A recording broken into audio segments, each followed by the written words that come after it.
విద్యమొసగే యోగ జ్యోతి నరులకు నారాయణుడిచ్చిన అఖండ జ్యోతి జీవన జ్యోతి. శుభోదయం.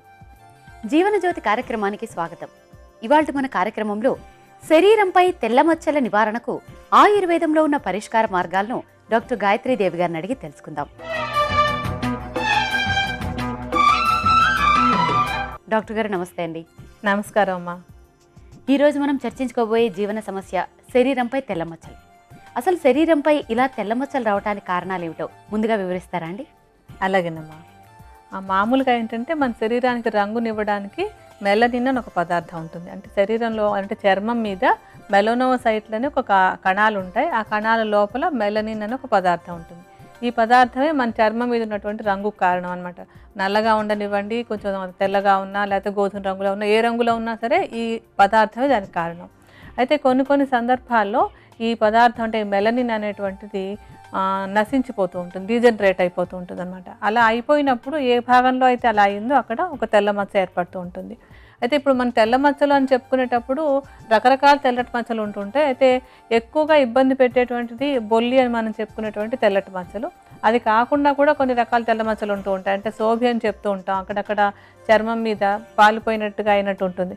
అయితే ఈ తెల్ల మచ్చల్లో తేడా ఏంటంటే బొల్లి లాంటి మచ్చలు అయితే కనుక పూర్తిగా అక్కడ ఉన్నటువంటి చర్మపు రంగు అంతా పోయి విడిగా మనకు క్లియర్గా తెలిసిపోతుంది, ఇది చర్మపు రంగు, ఇది కాని రంగు అని. అయితే సోభి లాంటి దాంట్లో అలా ఉండదు. అంటే చాలామంది కొంచెం తెల్లమచ్చ రాగానే గాబరా పడిపోతుంటారు, అమ్మో ఇదేమైనా బొల్లు వస్తుందేమో అని చెప్పి కంగారు పడుతుంటారు. అయితే ఆ రంగు తేడా మనకి అర్థమవుతుంది అనమాట. కొంచెం సోభి లాంటిది అయితే ఈ చర్మపు రంగులో కొంచెం తక్కువగా ఉన్నట్టు విడదీసి మరీ మనం ఇగో ఇది మచ్చ ఇది అని చెప్పడానికి అంత స్పష్టంగా క్లారిటీ ఉండదన్నమాట. అలా లేకుండా ఉండేటువంటిది సామాన్యంగా ఈ సోభిలో వచ్చేటువంటి మచ్చలు. అలా కాకుండా బొల్లి అయినప్పుడు ఏంటంటే పూర్తిగా క్లియర్గా అర్థమవుతూ ఉంటుంది, ఇది చర్మపు రంగు, ఇది కాదు, ఇది తెల్లగా అయిపోయింది అని చెప్పి తేడా ఉండేలాగా మచ్చలు వస్తూ ఉంటాయి. తర్వాత ఇంకా సోభి మచ్చ లాంటివేమో కొంచెం మొహం మీద ఎక్కువ కనపడుతూ ఉంటాయి, చిన్నపిల్లల్లో ఎక్కువ కనపడుతూ ఉంటాయి, పెద్దవాళ్ళలో ఎక్కువగా ఉంటుంది ఇది. అలా కాకుండా ఈ బొల్లిలో వచ్చేటువంటి మచ్చలు ఏ వయసు వాళ్ళలో అయినా కనపడుతూ ఉంటాయి. ఈ మచ్చలు ముఖ్యంగా కంటి రెప్పల మీద, తర్వాత ఈ పెదవులకి కొంచెం చివర్లలోనూ అక్కడ వీటి దగ్గర మొదట ఎక్కువ కనపడుతూ ఉంటుంది అనమాట. అలాగే ఈ బొల్లి మచ్చలు అంతకుముందు ఎక్కడైనా దెబ్బలు తగిలో లేకపోతే ఇంకేమైనా గాయాలు అయ్యో ఉన్నాయనుకోండి, అటువంటి ప్రాంతంలో ముందు మొదలవుతూ ఉంటాయి. ఇలాగ ఈ మచ్చల్ని కొంచెం అంటే సోభి మచ్చలా కాదా అనే ఒక డిఫరెన్సియేషన్ కోసం ఈ పాయింట్లు దృష్టిలో పెట్టుకోవాలి. అయితే మరి ఎందుకు వస్తుంది? కొంతమందికే వస్తుంది, అందరికీ రావట్లేదు కదా. ఈ సమస్య ఎందుకు వస్తుంది అనేది ఒక ప్రశ్న ఉంటుంది. ఎందుకు వస్తుంది అనే దానికి సరైన సమాధానం లేదు. ఏ కారణంగా ఈ పిగ్మెంట్ ఎందుకు తగ్గిపోతుంది, నాకే ఎందుకు వచ్చిందని చాలామంది బాధపడుతూ ఉంటారు. అయితే దీనికి కారణం ఏమి చెప్పలేము. కొంతవరకు వంశపారంపర్యంగా ఉండేందుకు అవకాశం కొంతవరకు మాత్రం ఉంది. అంటే ఉన్న తల్లిదండ్రులు ఎవరికైనా ఉంటే పిల్లలందరికీ వచ్చేది, అలానే ఎవరికీ లేకపోతే కింద వాళ్ళకి రాదని కాదు, కానీ కొంతవరకు ఉండేందుకు అవకాశం ఉందన్నది పరిశోధనలో తెలిసినటువంటి అంశం అన్నమాట. అలాగే ఈ మచ్చలు కూడా వచ్చాయంటే గబగబా పెరిగిపోతాయి కొందరిలో. అలా కాకుండా ఏళ్ల తరబడి ఆ చిన్న మచ్చలు మెల్లిగా చాలా నెమ్మదిగా పెరుగుతూ ఉంటాయి. అందుకని ఆ మచ్చ గబగబా పెరుగుతుందా, నెమ్మదిగా పెరుగుతుందా, ఏమవుతుంది ఎవరం కూడా దాన్ని ప్రెడిక్ట్ చేయలేము, అంటే ఊహించలేము ఎలా నడుస్తుంది ఏంటన్నది. కొంతమందికి సంవత్సరాల తరబడి అయినా సరే ఆ చిన్న మచ్చలేమో ఒక 3-4 ఉండి పెరగకుండా ఉండిపోతూ ఉంటుంది. కానీ కొంతమందిలో మాత్రం చాలా వేగంగా పెరుగుతూ ఉంటుంది అన్నమాట. డాక్టర్ గారు, ఉదాహరణకి కంటికి సంబంధించిన సమస్యలు ఏవైనా వస్తే ఏ విటమిన్ ఉన్న ఆహార పదార్థాలు ఎక్కువగా తీసుకోమని చెప్తుంటారు. అలాగే ఈ బొల్లి మచ్చలు స్టార్టింగ్ స్టేజ్లో అంటే చిన్న మచ్చగా ఉన్నప్పుడు దాన్ని పెరగకుండా చూసుకోవడానికి ఏమైనా ఆహార పదార్థాలు సహకరిస్తాయంటారా? అంటే కొంతవరకు ఉపయోగపడుతుందమ్మా. ఇందాక మనం అనుకున్నట్టు కొంతమందిలో అవి పెరగవు, కొంతమందిలో పెరుగుతాయి అనుకున్నాం కదా. అయితే కొన్ని జాగ్రత్తలు కనుక తీసుకున్నట్టయితే మరీ అంటే వేగంగా పెరిగిపోకుండా ఆపడానికి అవకాశం ఉంటుంది. అంటే ఇప్పుడు మనం తీసుకునేటువంటి ఆహారంలో పుల్లటివి, కారంవి ఈ రెండింటిని బాగా తగ్గించుకోవాలి. ఎందుకంటే మనం చాలాసార్లు కూడా చెప్పుకున్నాం, చర్మం మీద ఏ సమస్య వచ్చినా సరే ఈ పులుపు, కారం అనేటువంటి 2 పదార్థాలు కూడా చర్మానికి శత్రువుల్లా పనిచేస్తాయి. అందుకని ఈ మచ్చలు అవి ఉన్నవాళ్ళు బాగా కారాలు, మసాలాలు, ఊరగాయలు, లేకపోతే మంచి మసాలా దట్టించి చేసినటువంటి మాంసాహారాలు ఇలాంటివి బాగా తగ్గించేసుకోవాలన్నమాట. బాగా సాత్వికమైన ఆహారం, తేలికగా అరిగే ఆహారం, కొంచెం తీయటివి, చేదుగా ఉండేటువంటివి ఇవి కనుక ఎక్కువగా తీసుకుంటూ ఉంటే ఈ మచ్చలు తొందరగా పెరిగిపోకుండా ఉండడానికి కొంతవరకు తోడ్పడతాయి. అలాగే ఆహార పదార్థాల్లో కొంచెం ప్రిజర్వేటివ్స్ అనేవి వేసి తయారవుతుంటాయి. అంటే మనకి ఇప్పుడు బజార్లో రెడీగా దొరికేటువంటి ఉంటాయి కదా, సాస్లు, జామ్లు, అలాగే ఇంకా కొన్ని నూడిల్స్, మళ్ళీ రెడీ టు ఈట్ అని వస్తున్నాయి మనకి. అంటే అన్నీ వండేసి ప్యాకెట్లలో ఉంటాయి, మీరు తెచ్చుకుని జస్ట్ వెచ్చపెట్టుకుని తినేయండి, కన్వీనియంట్గా ఉంటుంది అని చెప్పి. కన్వీనియంట్గా ఉంటుంది, కానీ ఇలాంటి సమస్యలు అవి ఉన్న వాళ్ళకి అది మంచిది కాదనమాట. ఎందుకంటే దాంట్లో కొన్ని రసాయనిక పదార్థాలు చేరుస్తారు. ఇప్పుడు మన ఇంట్లో వండుకున్నవి నిల్వ ఉండట్లేదు, అవి మాత్రమే ఎందుకు నిల్వ ఉంటున్నాయంటే దాంట్లో కొన్ని రసాయనిక పదార్థాలు చేర్చి అది చెడిపోకుండా ఉండడానికి ప్రయత్నం చేస్తారు.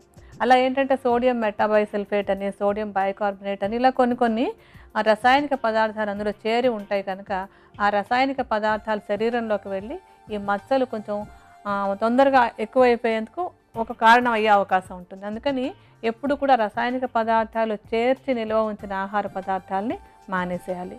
ఆ తర్వాత ఇంకా చేయాల్సినటువంటిది ఏంటంటే మనసుని ప్రశాంతంగా పెట్టుకోవాలి. ఎందుకంటే ఇవన్నీ కూడా పెద్దగా కారణాలు లేకుండా కూడా వస్తుంటాయి. అవి వచ్చిన తర్వాత బాగా ఆందోళన పడిపోతుంటారు చాలామంది, అయ్యో నాకు మచ్చలు వచ్చేసాయని చెప్పని. అలా ఆందోళన కనుక ఎక్కువగా పడుతూ ఉన్నట్టయితే మనకి శరీరంలో వచ్చేటువంటి కొన్ని నరాలలో వచ్చే మార్పులు, తర్వాత హార్మోన్లలో వచ్చే మార్పులు కూడా ఈ మచ్చలు తొందరగా పెరగడానికి కారణాలు అవుతాయి. కనుక ఆందోళన పడకుండా, దాని గురించి వర్రీ అవ్వకుండా ఉన్నట్టుగా ఉంటే కనుక తొందరగా పెరగకుండా ఉండడానికి బాగా తోడ్పడుతుంది. అలాగే ఏంటంటే ఈ బొల్లి మచ్చ అన్నది ఇతర అనారోగ్యాలతో పోల్చి చూసినట్టయితే కనుక ఎటువంటి బాధ పెట్టనటువంటి అనారోగ్యం ఇది.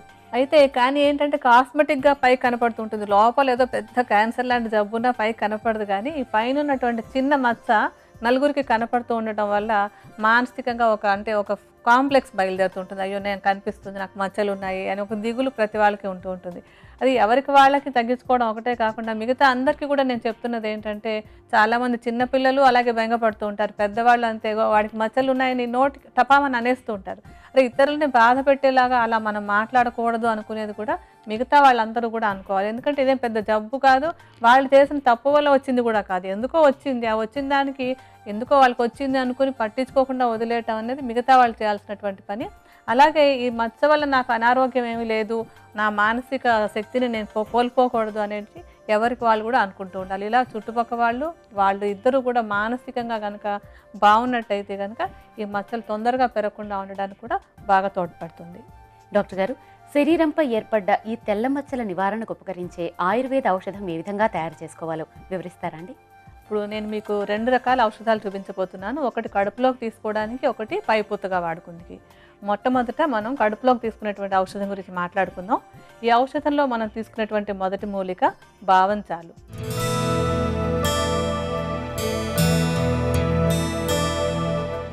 ఈ బావంచాలు అనేది చర్మానికి చాలా మంచి టానిక్ లాగా పనిచేసేటువంటి మూలిక. ఈ మూలిక మీద ఎన్నో పరిశోధనలు కూడా జరిగాయి అన్నమాట. ఈ మూలిక చర్మానికి ఎంత బాగా ఉపయోగపడుతుంది అనేది, బొల్లి విషయంలో ఈ మూలిక చాలా బాగా ఉపయోగపడుతుంది అనేది రకరకాల పరిశోధనలు కూడా మరొకసారి నిరూపించబడింది. ఈ బావంచాలని చూర్ణంలాగా చేసి ఉంచుకోవాలి. ఈ చూర్ణాన్ని సుమారుగా ఒక 50 గ్రాముల పరిమాణంలో తీసుకోండి. ఇప్పుడు మీకు ఔషధం తయారీ చూపించడానికి కొంచెం చూర్ణాన్ని తీసి విడిగా పెడతాను.